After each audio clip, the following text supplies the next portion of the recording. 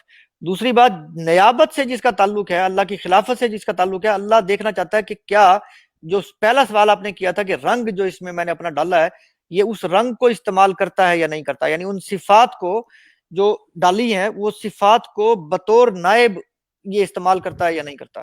میں آپ کو فرض کیجئے کہ میں آپ کو 1,000 روپے دیتا ہوں اور میں کہتا ہوں کہ جائیے لاہور اور وہاں سے یہ کام کر کے آئیے، تو بیسیکلی آپ میرا کام وہاں پہ کرنے جا رہی ہیں، یعنی میری نیابت کر رہی ہیں وہاں پہ، پیسے آپ کے پاس موجود ہیں. آپ ان پیسوں کو کیسے خرچ کرتی ہیں، کتنی صورت سے کام کرتی ہیں، وہاں راستے میں آپ کو مشکلات آئیں گی، ان مشکلات سے کیسے ان پہ قابو پاتی ہیں، یا سفر کتنا آسان اور کتنا اچھا کرتی ہیں، یا ساتھ میں اور کون کون سے کام کر کے آتی ہیں جو میں کر سکتا تھا. یعنی وہ کام بیسیکلی میرا تھا جس کے لیے میں نے آپ کو بھیج دیا لاہور میں.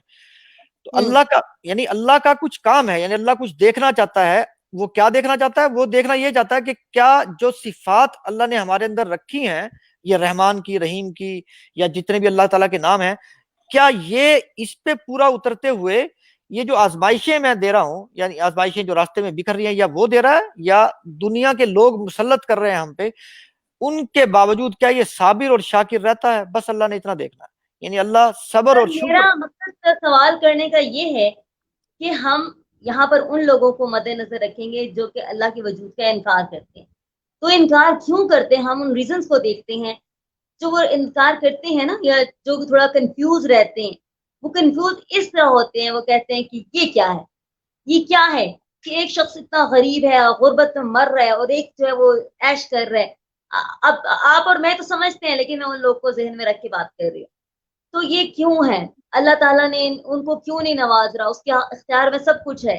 اور اگر میں اللہ سے کچھ مانگ رہا ہوں اور مجھے سے فلاں چیز اللہ تعالیٰ نے چھین لی ہے، تو اس کے بدلے میں فلاں وقت میرے ساتھ ایسا کیوں ہوا؟ کیونکہ ایک اس شخص کے چلے جانے سے میری زندگی بالکل برباد ہوگی، میری زندگی بالکل تباہ ہو گئی. اور اس کے بعد اللہ تعالیٰ سے میں نے کئی دفعہ کچھ بھی مانگا تو مجھے وہ نہیں ملا، ہمیشہ اس کے اپوزٹ ہوا. جب بھی اللہ سے کوئی چیز مانگی، کوئی کسی کی جو بھی خواہش ہو، وہ نہیں ملا، اور میں ساری زندگی تڑپتا ترستا مر گیا. تو مطلب یہ کہ بس کیا اللہ کو بس یہی چاہیے کہ وہ انسان مجھ سے روتا رہے، گڑ گڑاتا رہے؟ تو انسان کی مطلب جو یہ چیزیں کو جو کنفیوز کر رہی ہے لوگوں کو، میں اس حوالے سے بات کر رہی ہوں. آپ اس طرح کے لوگوں کے لیے کیا جواب دیں گے؟ کیا جی اطمینان بخش جواب دیں گے؟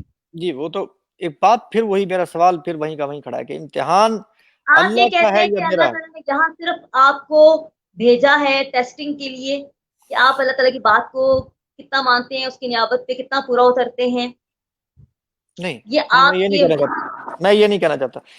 پہلے آپ یہ بتائیے، میں جیسے میں نے کہا کہ امتحان میں اللہ ہے یا ہم ہیں، پہلے ہم تو ہیں اس نا. بات کا، اگر تو ہم ہیں، اب میں نے آپ کے پیسے لے لیے اور یعنی کسی کام کے لیے آپ نے مجھے دیے، میں نے وہ استعمال بھی کر لیا اور میں آپ کو دینے سے مکر گیا، میں نے کہا میں نہیں دیتا ہوں، جو کرنا کرو.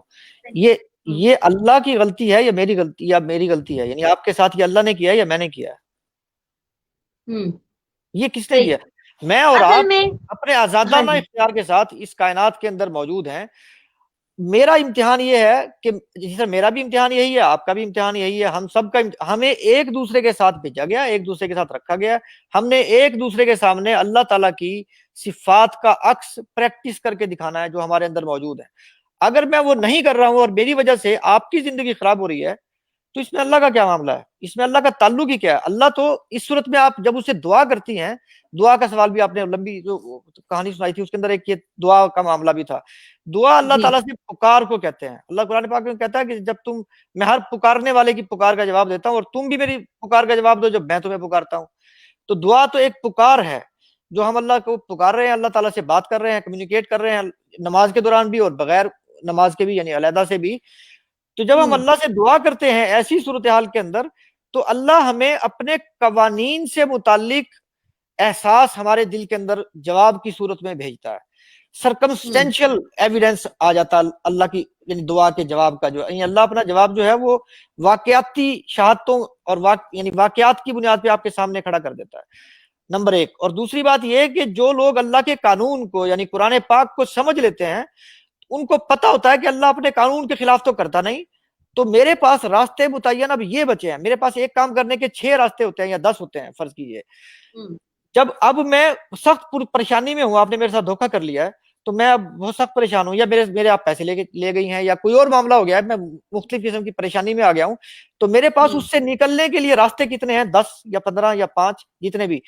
تو دعا کا جواب بس یہ ہوتا ہے کہ اللہ آپ کے اوپر اس پریشانی میں تسکین نازل کرتا ہے، نمبر ایک، اور آپ کے اندر اس معاملے کو سلجھانے کی اور بہتر آپشن اختیار کرنے کی آپ کو ترغیب دیتا ہے. یعنی آپ کو آپ کے سامنے کر دیتا ہے واقعات کی بنیاد پہ، آپ کے سامنے ایسے بکھر جاتے ہیں آپشن، اور اللہ آپ کو بہتر آپشن چوز کرنے کی میں مدد دیتا ہے. اگر آپ اللہ سے وہ آپشن مانگتے ہیں مدد، اللہ بس آپ کی اتنی مدد کرے گا.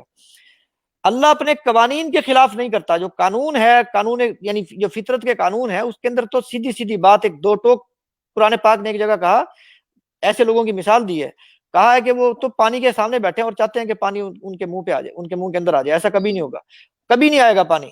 اس کا مطلب ہے کہ دعا کے تصور کو سمجھنا ہوگا کہ دعا ایک پکار ہے، ایک کمیونیکیشن ہے، اللہ تعالیٰ سے کمیونیکیشن ہے. اللہ اس کا جواب ہمارے دلوں کے اوپر نازل کرتا ہے اس دعا کا، اور ہمارے سامنے بکھیر دیتا ہے آپشنز کی شکل میں اور تسکین کی شکل میں، تاکہ ہم سے صحیح فیصلہ ہو سکے. امتحان میرا ہے، یہاں اللہ کا امتحان نہیں ہے. امتحان میں ہوں. اور میں سمجھتی ہوں سر، میں آپ کو یہاں پر میں سمجھتی ہوں کہ جو اس طرح کے لوگ ہوتے ہیں وہ دنیا میں اللہ تعالیٰ بھیجتا ہے دوسرے لوگوں کی آزمائش کرنے کے لیے. بیسیکلی وہ ہے نا کہ بنا کر فقیروں کا ہم بھیس غالب، تماشائے اہل کرم دیکھتے ہیں. تو اصل میں اللہ تعالیٰ ایسے لوگوں کو بھیج کے دوسرے لوگوں کو آزما رہا ہوتا ہے. ایسا ہے. آپ سب سوال دوبارہ مجھے سمجھ میں نہیں آیا سوال.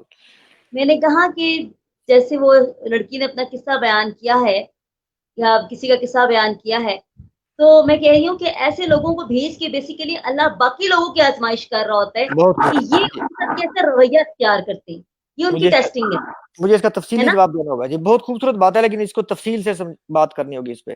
دیکھیے آپ یہ تو جانتی ہیں کہ یہ ہم یہاں سے پہلے یعنی دنیا سے پہلے بھی کہیں موجود تھے. قرآن پاک عہد الست کا ذکر کرتا ہے کہ جب اس دنیا میں بھیجنے کے لیے اللہ تعالیٰ نے ہم سے پوچھا، باقاعدہ ہم سے پوچھا قرآن پاک کے مطابق کہ کیا تم دنیا میں جانا چاہتے ہو. اور نہ صرف ہم سے پوچھا بلکہ کئی قوموں سے پوچھا. قرآن پاک کہتا ہے یہ کئی قوموں کے اوپر یہ آپشن دیا گیا. ان لوگوں نے انکار کر دیا، قرآن پاک بتاتا ہے، لیکن ہم نے آگے بڑھ کے قبول کر لیا. اب یہ جو تصور ہے اس کے اوپر صوفیہ بات کرتے ہیں کافی سارے، اور وہ قابل سمجھ تصور ہے جس کی میں اب بتانے لگا ہوں. صوفیہ کا خیال یہ ہے، اور جو جس کے قرآن پاک سے اشارہ یعنی اس آیت سے اشارہ ملتا ہے، کہ ہم اس وقت جب یہ فیصلہ کر رہے تھے کہ چلو میں جاتا ہوں دنیا میں آپ کو کہوں کہ آپ مریخ پہ بھیجنا چاہتا ہوں میں آپ کو، کیا آپ جائیں گی؟ آپ مریخ کے بارے میں کچھ جانتی نہیں ہیں. آپ کہیں گے پہلے مجھے معلومات دیجئے، میں اس کے بارے میں جانوں گی، پھر میں سوچوں گی کہ میں جانا چاہتی ہوں یا نہیں. ہم وہاں سے ایک بالکل دوسری کائنات میں اللہ بھیج رہا تھا. یعنی پہلی بات تو یہ کہ اگر دوسری قومیں، دوسرے لوگ جو بھی تھے وہ اگر انہوں نے انکار کیا تھا کہ ہم دنیا میں نہیں جاتے، یہ ہم اتنی بڑی ذمہ داری نہیں اٹھا سکتے، اور انسانوں نے کیا، تو اس سے ایک بات تو پتہ چل گئی کہ انسان انتہائی باشعور تھا اس وقت، سوچنے سمجھنے کی صلاحیت تھی اس میں، نمبر ایک۔ نمبر دو، اس کے دماغ میں یا اس کے پاس معلومات موجود تھی دنیا سے متعلق، جہاں وہ جا رہا تھا کچھ نہ کچھ معلومات موجود تھی، یا دنیا کے بارے میں اس کو کچھ نہ کچھ بتایا گیا تھا، بغیر سوچے سمجھے تو ہم دوسری دنیا میں نہیں جاتے۔ اب صورتحال یہ ہوئی کہ وہ مشورہ ہم نے اجتماعی صورت میں کیا، سب لوگوں نے آپس میں، کہ ہمیں جانا چاہیے یا نہیں جانا چاہیے۔ ہم میں سے اکثریت یعنی نوع انسانی، یعنی ہمارے جیسے جو تھے، ان سب میں سے بیشتر نے تو یہ کہا اللہ تعالیٰ کو کہ ہم جاتے ہیں۔ بہت سارے لوگ ایسے تھے جو سمجھتے تھے کہ نہیں، یہ ہمیں نہیں جانا چاہیے، ہم اس امتحان میں، یعنی اللہ کے خلاف، یہ ذہین لوگ تھے کہ اللہ کی خلافت جیسا جو بڑا کام ہے، ذہین اور محتاط، کہ ہم یہ نہیں کر پائیں گے، تو ہم نہیں جانا چاہتے۔ لیکن چونکہ ان کی نسل نے ساری نے فیصلہ کر لیا تھا کہ انہوں نے جانا ہے، تو ان کو بھی اب جانا پڑے گا، یعنی ان کے اوپر ان کو پھر پوچھا گیا کہ تم اپنی ٹرمز پہ چلے جاؤ۔ ان میں سے بعض لوگوں نے، یعنی انہوں نے اللہ تعالیٰ سے یہ درخواست کی کہ ہمیں، یعنی اس وقت وہ دیکھ رہے تھے اس بڑی زندگی کے بارے میں جو واپس آ کے اس بڑے انعام کے بارے میں ملے گی، یا بڑا سزا ملے گی، اور جبکہ اس کے تناظر میں جو دنیاوی زندگی تھی وہ چھوٹی سی تھی ان کی نظر میں اس وقت۔ تو انہوں نے اللہ سے یہ درخواست کی کہ ہم جانا تو چاہتے ہیں، لیکن ہمیں بس جلدی سے گزار دینا، جو بھی مسئلہ مسائل ہو ہم یعنی وہاں پہ ہمارے ساتھ ہو جائے جو بھی ہونا ہے۔ بعض صوفیہ تو یہاں تک کہتے ہیں کہ ہم نے یہاں تک فیصلہ کیا، یعنی جو لنگڑے لولے بچے پیدا ہوتے ہیں یا جو پیدا ہوتے ہی فوت ہو جاتے ہیں، یہ اپنے اس عہد الست کے وقت کے انکار کی وجہ سے، کیونکہ یہ آنا نہیں چاہتے، تو اللہ منصف ہے۔ پلیز میں اس سے ایگری نہیں کرتی، میں اس سے ایگری نہیں کرتی، اپنا کیجئے، مجھے اپنا موقع بتانے دیجئے، آپ اس سے ایگری نہ کرنے کا پورا حق رکھتی ہیں۔ آپ نے مجھ سے سوال پوچھا، میں اپنا جواب آپ کو بتا رہا ہوں۔ دیکھیں، مجھے بڑی عجیب بات لگتی ہے، کیونکہ دیکھیں یہاں پر لوگ جو ہے نا، یہ ملبہ اس بچے پہ ڈال دیتے ہیں، اس ماں پہ ڈال دیتے ہیں جس سے پیدا کیا، خدا قدسیہ نے والدین پہ ڈال دیا کہ ان کی کسی حرام فعل کی وجہ سے یا ان کی کسی کی وجہ سے ہوتا ہے۔ یہ لوگ اس بچے پہ ڈال دیتے ہیں اہل الست میں اس نے انکار کیا تھا اس لیے اس کو سزا ملی ہے۔ یہ کیوں نہیں کہتے کہ اللہ تعالیٰ پیدا کرتا ہے تم لوگوں کی آزمائش کرنے کے لیے، کہ تم لوگ کیا کرتے ہو اس کے ساتھ، اگر آپ میری بات تم لوگ سن ایسا لیتے بہیو کرتے ہو۔ میں وہیں پہ آ رہا تھا، میری بات سنیے، اس سے آگے بات یہاں پہ ہوگی۔ بہت سے لوگوں کے لیے یہ بات کرنا چاہ رہی ہوں تھوڑی سی پلیز، کہ معاشرے میں جتنے بھی لوگ، دیکھیں اس لڑکی کا قصہ ہے، اس کو اگر کسی نے پروفیشنل لائف میں تنگ کیا، اس کو کالج لائف میں تنگ کیا، اس کو اسکول لائف میں تنگ کیا، یا والدین نے جو کیا، کیا ان سب کی قیامت کے روز پوچھ گچھ نہیں ہوگی؟ اس حوالے سے ہوگی، ضرور ہوگی۔ اور میں سمجھتی ہوں، میرا جو نقطۂ نظر وہ یہ ہے کہ ایسے لوگوں کو، یا اس طرح سے کوئی بھی کسی کے ساتھ بھی کوئی پرابلم ہوتی ہے، غریب ہے اگر، دیکھیں اللہ تعالیٰ فرماتے ہیں کہ ان کے مالوں میں غریبوں کا حق ہے، تو کیا ہے، امیروں کا امتحان ہے، امیروں کا امتحان ہے کہ امیر نے آیا غریب کی مدد کی تھی یا نہیں کی تھی۔ یہ غریب کا امتحان نہیں ہے، یہ امیر کا امتحان ہے کہ وہ غریب ہے، کوئی غریب ہے، امیر کا امتحان ہے۔ تو میں سمجھتی ہوں یہ چیزیں اللہ تعالیٰ کی یہاں پر اس طرح سے۔ اچھا نہیں، میرا آرگومنٹ مکمل نہیں ہوا۔ جی میرا آرگومنٹ چل رہا تھا، میں وہیں سے ہی بات شروع کروں گا جہاں سے آپ نے درمیان میں اچک لی تھی۔ دیکھیے، اب میرا موقف ہے، آپ اس کو مانیے گا یا نہ مانیے گا۔ تو ہم یہ سمجھتے ہیں کہ جب اللہ نے اس کو بطور سزا یہاں پہ ایسا نہیں کیا، اس نے یہ چنا۔ آپ اگر میری بات اس وقت سن لیتی تو یہ سوال ہی نہ تھا کہ بطور سزا ہے وہ، اس نے یہ اپنی زندگی اس انداز میں چنی کہ مجھے دنیا میں ایسے انداز میں بھیج دیا جائے، یعنی اس نے یہ فیصلہ کیا تھا۔ یعنی کسی بھی ممکن ہے کہ اس نے یہ نہ کہا ہو کہ مجھے لنگڑا کر کے بھیج دیا جائے، یا اندھا کر کے، یا بہرا کر کے، لیکن اس نے سختی اپنے لیے اس وقت چنی تاکہ اس کے امتحان کے دیگر سوالات آسان ہو جائیں، یعنی تاکہ وہ جو اس کو دوسری زندگی ہے وہ اس کو بہت خوبصورت مل جائے۔ وہ بڑے امتحان میں پڑھنا نہیں چاہتا تھا۔ اگر میں آپ سے کہوں کہ آپ اگر فرض کیجئے کہ 25 سال کی ہیں، اگر میں آپ سے کہوں کہ اپنے 25 سال کی زندگی کے بارے میں مجھے بتائیے، تو آپ زیادہ سے زیادہ 1 گھنٹے میں مجھے اپنی پوری زندگی بتا دیں گے 25 سال کی، یعنی ایسے گزری ہے جیسے پتہ بھی نہیں، اب ایک دم سے گزر گئی۔ اگلے 25 سال بھی آپ کے ایسے گزر جائیں گے پلک جھپکنے میں، یعنی اگر جب آپ 50 سال کی ہو چکی ہوں گی تو اپنی زندگی کو، پوری زندگی کو 1-2 گھنٹے میں بیان کر سکتی ہوں گی کسی کے سامنے، یعنی ایسے خیال کی طرح۔ اس وقت جہاں پہ وہ دیکھ رہے تھے عہد الست کے وقت اس دنیا کو، اس وقت انہیں یہ دنیا بہت چھوٹی سی نظر آ رہی تھی۔ انہوں نے اللہ سے کہا کہ اتنے سے وقت میں ہمیں جو سختی مل جائے ہم یہ برداشت کر لیں گے، لیکن ہم اس امتحان کے قابل نہیں ہیں۔ تو اللہ نے ان کو بھیجنا بھی تھا، لیکن ان کو پھر میرا امتحان بنا دیا۔ میں تو صحت مند ہوں، میرے پاس پیسے بھی ہیں، تو ان کے لیے بھی